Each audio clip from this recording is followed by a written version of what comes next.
संबलपुरी भाषा के भल पाउथिबार मोर दादा भाई बुहेन मन को मोर जुहार। वीडियो रे केही भी नुआ अचन बोले प्लीज लाइक आउ सब्सक्राइब टे करि देबे। आजिर कथा नी अगांडुआ रजा के पियाल चुटा मंत्री गुटे भकुआ मानकर राय जे बेड़ा राजा आर सुद बेड़ा मंत्री शासन करुथिसन।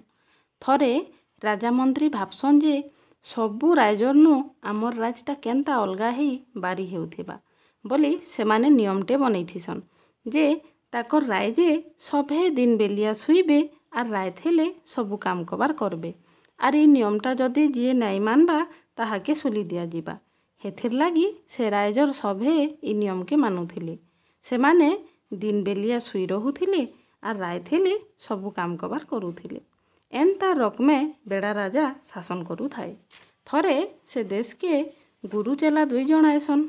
सेमाने देखसन जे एते बड़ गाँ रे किए गुटे लोक नाई। लोक तो लोक कुकुर की बिलेई पटे भी नाई देखन। सेमाने आश्चर्य चकित हो जाएसन। जार घर के देखले कबाट दिया हेइचे। गुरु चेला दुई जण काबा हेई करी से गाँ रे बुलुथन। एंता बुलु बुलु संझ हेई बससे। टिके मछी मछी अंधरिया हेले से गाँर लोक सभे उठी काम कबार करसन, दुकान बजार खुलसन। इटा देखी गुरु चेला कांबिभूत हो जाएसन। सेमाने सकालू बुली बुली हालिया हेइथिसन। इयाड़े भोग भी लागुथिसी। सेमाने दुकान गुटके खाइबा दरब मागसन। से भकुआ रायजर दुकान वाला कहिसी तमे जाना नियो जेतकी ख खाली टंका गुटे दियो। ई कथा सुनी गुरु चेला काबा हो जाएसन। दुई जण पेट पूरा खाई टंका गुटे देसन। से दुकान रू टिके खसरी गुरु कहिसी इटा मूर्ख मानकर नगरी। इन थिले किछि भी विपद आसी पारे। अति शीघ्र ई देश छाड़ी अलगा राज के पलामा। हेले चेला तो टिके लोभीटा ई माहलिया खाए छाड़ी जीवा के मन नाई करे। से गुरु के कहिसी नाई नाई गुरु मुई इन थिमी, मते ई जगाटा बहुत बढ़िया लागुची। तमे ई राज छाड़ी पाखर राज के जाओ। मुई इन आराम रे थिमी, भल मंद हेले तुमको जनामी। गुरु हाँ करी से राज छाड़ी पाखर देश के जाएसन। चेला ई मूर्ख मानकर राज ने रही टंका गुटके केते दरब खाई खाई मुटा हो जाइथिसी। दिने से मूर्ख मानकर नगरी ने गुटे धनी घरर बाड़ा के फंगी करी चोर गुटे चुरई जाइसी। चुरई करी फिरला बेले से बाटे बाहरु बाहरु बाड़ा तार उपरे पड़ी जाइसी जे चोर से पाखे मरी जाइसी। ई खबर सुनी चोर रो भाई राजार पास की जाई कहिसी महाराज महाराज ई धनी घरर बाड़ार लागी मोर बड़ भाईर जीवन गला। से धनी लोक तार बाड़ा के हालका करी बनैथिला। हेथिर लागी तार बाड़ा मोर भाईर उपरे ढुसकी गला आर मोर भाई मरी गला। से धनी लोक के सुली दिया जाऊ। मते न्याय दियो महाराज, मते न्याय दियो। राजा मंत्री टिके देखा देखी है कहेसन इटा बहुत गुरुतर केसटे, निहाती दोषी दंड पाइबार कथा बोली राजा सिपाही मान के आदेश देसन जो से धनी व्यक्ति के धरी आन ताहाके सुली देमा। सिपाही माने हाँ करी जाई से धनी लोक के धरी आनसन।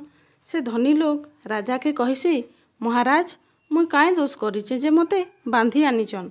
राजा कहेसन तोर बाड़ा ढुसकी करी गुटे लोक मरीचे। धनी लोक कहिसी हाँ महाराज मरीचे जे से चोर बाड़ा के फंगी थिला। मानुचे बाड़ाटे टिके हालका करी बना है थिला, हेथिर लागी बाड़ा तार उपरे ढुसकी गला। ई कथा सुनी राजा मंत्री देखा देखी हेसन। मंत्री कहिसी देखुच हजूर दोषी तो निजे मानुचे से दोष करिछे बोली। राजा कहिसी हाँ मंत्री ठीक कहूच, ई धनी लोक के फांसी दे दियो। ई कथा सुनी धनी लोक कहिसी महाराज महाराज इन मोर काए दोष अच्छे। ई बाड़ाटा तो मुई नाई बनाबार, मोर बापा गुटे मिस्त्री के बनै करिथिले। मोर बापा तो मरी गले न। से मिस्त्री राजनहर रो से पचाड़े रहुचे। दंड देबार थिले से मिस्त्री के दियो। का करी बोले बाड़ा तो मिस्त्री ही दुर्बलिया करी बनैछे ना। राजा मंत्री धनी लोकर कथा सुनी कहेसन ई लोकटा ठीक कहूचे, केसटा तो गंभीर हो जाउचे, आमको जेनता हेले दोषी के दंड देबार पड़बा। कही राजा सिपाही मान को आदेश देसन।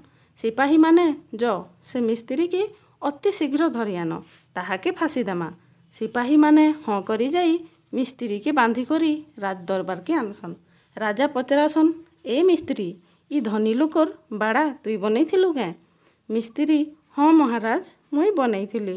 ରାଜା କହେସନ୍ ଦିବାଲଟା ତୁଇ କେନ୍ତା କରି ଯେନ୍ତା ସେନ୍ତା ଯୋଡ଼ି କରି ବନାଲୁ। ତୋର ଲାଗି ଗୋଟେ ଗରିବ ଲୋକର ଉପରେ ସେ ବାଡ଼ାଟା ପଡ଼ିଯାଇ ସେ ବିଚରା ମରିଗଲା। ହେଥିର୍ ଲାଗି ତୋତେ ଫାଶୀ ଦିଆଯିବା। ଇ କଥା ଶୁନି ମିସ୍ତ୍ରୀର ହାତ ଗୋଡ଼ ଥରି ଯାଇସି।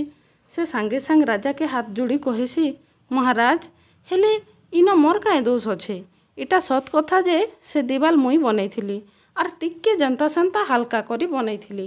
ହେଲେ ମୁଇଁ କାଇଁ କରମି? ମୁଇଁ ଯେତେବେଲେ ସେ ଦିବାଲ ଜୁଡ଼ୁଥିଲି ସେ ବାଟେ ଗୋଟେ ନୃତ୍ୟ କରବାର ଝିଅଟେ ପାଦେ ଘୁଙ୍ଗୁରୁ ପିନ୍ଧି ବାରମ୍ବାର ଯା ଆସ ହେଉଥିଲା। ଆର୍ ତାର ଘୁଙ୍ଗୁରୁର ଛମକ ଛମକ ଆବାଜ ଶୁନି ମୋର୍ ଧ୍ୟାନ ଭଟକି ଯାଉଥିଲା। ହେଥିର୍ ଲାଗି ମୁଇଁ ଦିବାଲଟା ଯେନ୍ତା ସେନ୍ତା ଜୁଡ଼ିଥିଲି ମହାରାଜ। ଇଥିନେ ମୋର୍ କାଇଁ ଦୋଷ ଅଛେ? ଦଣ୍ଡ ଦେବ ହେଲେ ସେ ଟୁକେଲକେ ଦିଅ। ରାଜା ଇଟା ଶୁନି ଟିକେ ଲମ୍ବା ନିଶ୍ୱାସ ନେଇ କହେସନ୍ ଇଟା ବହୁତ ବଡ଼ ଜୋରବୁଟିଆ କେସ୍ଟେ। ଏନ୍ତା କେସ୍ମାନକେ ଛାଡ଼ବାର କଥା ନାଇଁସେ ବୋଲି ସିପାହୀମାନକେ କହେସନ୍। ସିପାହୀମାନେ ଟିକେ ବି ଡେରି ନାଇଁ କରି ଆର୍ ସେ ନାଚବାର ଟୁକେଲକେ ବନ୍ଦୀ କରି ଆନ। ସିପାହୀମାନେ ସାଙ୍ଗେ ସାଙ୍ଗେ ଯାଇ ସେ ନୃତ୍ୟ କରବାର ଟୁକେଲକେ ବନ୍ଦୀ କରି ଆନସନ୍। ସେ ନୃତ୍ୟ କରବାର ଟୁକେଲ ଏବେ ବିଧବା ବୁଢ଼ୀଟେ ହେଇଥିସିନ। ସେ ଡରର ମାଡ଼େ ଦଲଦଲି କରି ଦରବାରନେ ଠିଆ ହେସି। ରାଜା ପଚରାସନ୍ କାହିଁ ଦିନର କଥା? ଇ ବିଚରା ମିସ୍ତ୍ରୀ ଦିବାଲ ଜୁଡ଼ୁଥିଲା ଆର୍ ତୁଇ ଘୁଙ୍ଗୁରୁ ପିନ୍ଧି ସେ ବାଟେ 60 ଥର ଆସ ଯା ହେଉଥିଲୁ। ତୋର ଘୁଙ୍ଗୁରୁର ଆବାଜ ଶୁନି ଇ ବିଚରାର ଧ୍ୟାନ ଭଟକି ଗଲା ଆର୍ ସେ ଯେନ୍ତା ସେନ୍ତା ଦିବାଲ ଜୁଡ଼ି ଦେଲା। ଏବେ ସେ ହାଲକା ଦିବାର ଗୋଟେ ଗରିବ ଚୋର ଉପରେ ପଡ଼ି ସେ ବିଚରା ମରିଗଲା। ତୋର ଲାଗି ବୋଲି ବିଚରାର ଜୀବନ ଗଲା। ତୋତେ ଏବେ ଫାଶୀ ଦିଆଯିବା। ବିଚରି ବୁଢ଼ୀ ଡରର ମାଡ଼େ ହାତ ଯୋଡ଼ି କହିସି ମହାରାଜ ସେ ଦିନର କଥା ମତେ ସବୁ ସୋର ଅଛେ। ହେନ ମୋର୍ କିଛି ଦୋଷ ନାଇଁ। ମୁଇଁ ତ ସୁନାରୀକେ ସୁନା ଦେଇଥିଲି ହାର ଗୋଟେ ବନେଇ ଦେ ବୋଲି। ହେଲେ ସେ ସୁନାରୀ ବେଶୀ ସୁସ୍ତିଆ ଆର୍ ଠକଟା।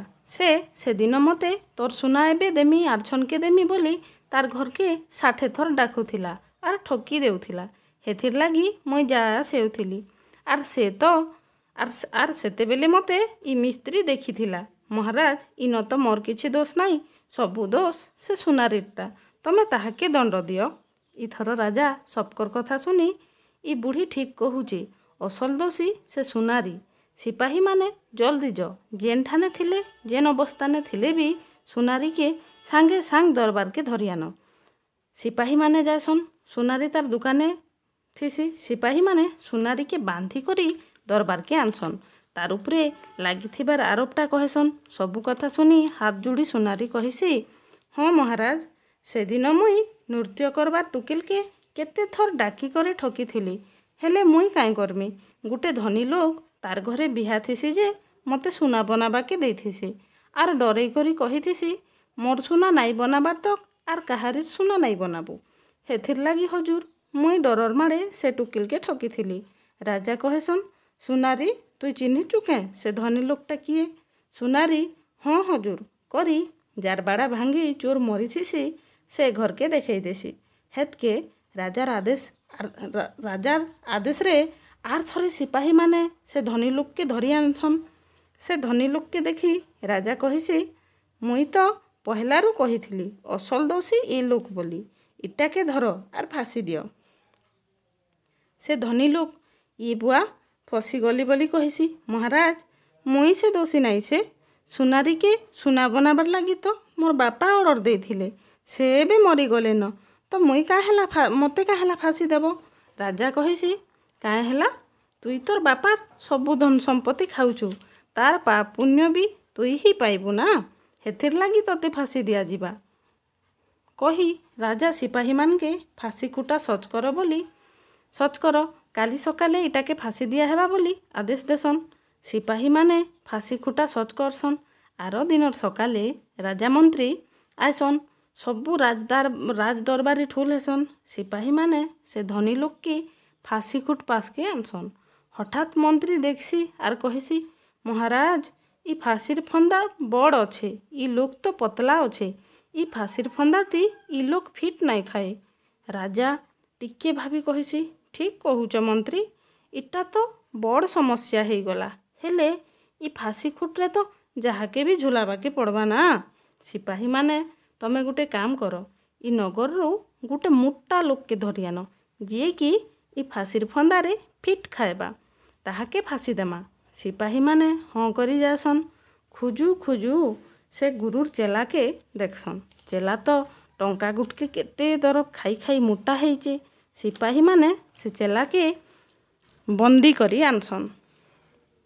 ଆର୍ ରାଜାକେ କହେସନ୍, ମହାରାଜ ଇଟା ଗୋଟେ ମୋଟା ଲୋକ, ଇ ଫାସିର ଫନ୍ଦାରେ ଫିଟ୍ ଖାଇବା, ଇଟାକେ ଫାସି ଦିଅ। ଇ କଥା ଶୁନି ଚେଲାର ମୁଡ଼ କିନ୍ଦିରି ଯାଇସି। ସେ କହିସି, ମହାରାଜ ମହାରାଜ ମୁଇଁ କାଇଁ ଦୋଷ କରିଛେ ଯେ ମୋତେ ଫାସି ଦେବ? ରାଜା କହିସି, ଯାହାକେ ଫାସି ଦେଉଥିଲୁ ସେଇ ଫାସିର ଫନ୍ଦାରେ ଫିଟ୍ ନାଇଁ ଖାଇବାର, ତାର ବଦଲା ଯାହାକେ ବି ତ ଫାସି ଦିଆଯିବା ନା। ଆର୍ ତୁଇ ଇ ଫାସିର ଫନ୍ଦାରେ ଫିଟ୍ ଖାଇବୁ, ହେଥିର ଲାଗି ତତେ ଫାସି ଦେମୁ। ଚେଲା ଆଁଖ ସାମନେ ମରଣକେ ଦେଖି ତାର ଗୁରୁର କଥା ସୁର କରସି ଯେ ତାର ଗୁରୁ କହିଥିଲେ ଇଟା ମୂର୍ଖମାନଙ୍କର ନଗରୀ, ଇନ ଥିଲେ କେତେବେଲେ କିଛି ବି ବିପଦ ଆଇବା। ଚାଲ ଇନୁ ପଲାମା। ହେଲେ ଚେଲା ଲୋଭର ମାଡ଼େ ନାଇଁ ଯାଇଥାଏ। ଆର୍ ଏବେ ଇ ମରଣ ଦଶା ଭୋଗୁଛେ। ସେ ସାଙ୍ଗେ ସାଙ୍ଗ ରାଜାକେ କହିସି, ମହାରାଜ ମୁଇଁ ମରବା ଆଗରୁ ମୋର ଗୁରୁକେ ଟିକେ ଭେଟମି। ରାଜା ହଁ କରି ଗୁରୁକେ ଡକେଇ ଆନସନ୍। ଗୁରୁକେ ଦେଖିକରି ଚେଲା କହିସି, ଗୁରୁ ମୋତେ ଏଇ ବିପଦରୁ ରକ୍ଷା କର ବୋଲି ସବୁ କଥା କହିସି। ହେତକେ ଗୁରୁ ରାଜାକେ କହେସନ୍, ରାଜା ତମେ ତ ବେଶୀ ବୁଦ୍ଧିମାନଟା, ମୋତେ କଥା ଗୁଟେ କହ, ଗୁରୁ ବଡ଼ କି ଚେଲା ବଡ଼? ରାଜା କହିସି, ଗୁରୁ ବଡ଼। ହେନ୍ତା ହେଲେ ମୋତେ ଫାସି ଦିଅ। ଚେଲା ଗୁରୁର ବୁଦ୍ଧି ଜାଣିପାରସି ଆର୍ ସାଙ୍ଗେ ସାଙ୍ଗ କହିସି, ନାଇଁ ନାଇଁ ମହାରାଜ ମୋତେ ଆଗେ ଫାସି ଦିଅ। ଗୁରୁ କହିସି, ନାଇଁ ନାଇଁ ମହାରାଜ ମୋତେ ଆଗେ ଫାସି ଦିଅ। ଇ ଗୁରୁ ଚେଲାର କଥା ଶୁନି ରାଜା କହିସି, କାବା ହେଇଯିବାର କଥା, ଇ ମରବାର ଲାଗି କାଁ ହେଲା ଦୁଇଜନ ମାଡ଼ ଲାଗୁଛ? ଗୁରୁ କହିସି, କାହାକେ ନାଇଁ କହିବ, ହେଲେ ମୁଇଁ ଇ କଥାର ରହସ୍ୟ ତମର କାନେ କହିଦେଉଛେ। ରାଜା ହଁ କରି କାନ ପାସକେ ନେସି। ଗୁରୁ କହିସି, ମହାରାଜ ତମର ଇ ଫାସିର ଫନ୍ଦାରେ ଯିଏ ଆଗେ ମରବା ସେ ଜନମ ହେଇ ଇ ରାଜ୍ୟର ରଜା ହେବା, ଆର୍ ଯିଏ ପଛେ ମରବା ସେ ଜନମ ହେଇ ମନ୍ତ୍ରୀ ହେବା। ହେଥିର ଲାଗି ମୁଇଁ ଆଗେ ମରବାକେ ଚାହୁଁଛେ। ରାଜା ଇ କଥା ଶୁନି ଗମ୍ଭୀର ହେଇ ଭାବଲା ଆର୍ ଫାସିର ସଜା କାଲକେ ଦିଆ ହେବା ବୋଲି କହିଲା। ଯାର ବାଟେ ସେ ଗଲେ। ରାଜା ମନ୍ତ୍ରୀକେ ଡାକି ଗୁରୁ କହିଥିବାର କଥା କହିଲା। ରାଜା ମନ୍ତ୍ରୀ ଟିକେ ଭାବା ଚିନ୍ତା ହେଲେ। ତାରପରେ ରାଜା କହିଲା, ମନ୍ତ୍ରୀ ଆମର ରାଇଜେ ଇମାନେ କାହିଁ ଯେ ମୋରି ରାଜା ହେବେ? କାଲି ସକାଳେ ଆମେ ଦୁଇଜଣ ଆଗ ପଛ ହେଇ ଫାସି ଖୁଟେ ଝୁଲମା ଆର୍ ଜନମ ହେଇ ରାଜା ମନ୍ତ୍ରୀ ହେମା। ମନ୍ତ୍ରୀ ହଁ କରସି। ରାଜା ସିପାହୀକେ ଡାକି କହିସି, କାଲି ଦୁଇଜଣକେ ଫାସି ଦେବ। ଯିଏ ଆଗେ ଯିବା ତାକେ ଆଗେ, ଯିଏ ପଛେ ଯିବା ତାକେ ପଛେ, ଆର୍ ଫାସି ଦେଲା ବେଲେ ସେମାନଙ୍କର ମୁହଁ ନାଇଁ ଦେଖବ। ଇଟା ମୋର ଆଦେଶ। ସିପାହୀମାନେ ହଁ କରସନ୍। ଆର ଦିନ ଆଗ ପଛ କରି ଗୁରୁ ଚେଲାକେ ଛାଡ଼ି ରାଜା ମନ୍ତ୍ରୀ ଫାସି ଖୁଟେ ଝୁଲସନ୍। ଇ କଥାଟା ରାଜର ଲୋକ ଦେଖି କାବାକାଟ ହେସନ୍। କାଏ ହେଲା ରାଜା ମନ୍ତ୍ରୀ ମଲେ ବୋଲି କନ୍ଦାକୁଟା ହେସନ୍। ତାରପରେ ଇ ରାଇଜେ ଏବେ କିଏ ରାଜା ହେବା ବୋଲି ଭାଲ ନେଇ ପଡ଼ସି। ଅଧେ ଲୋକ ସେ ଗୁରୁ ଚେଲାକେ ଧରି ଆନି ରାଜା ମନ୍ତ୍ରୀ କରସନ୍।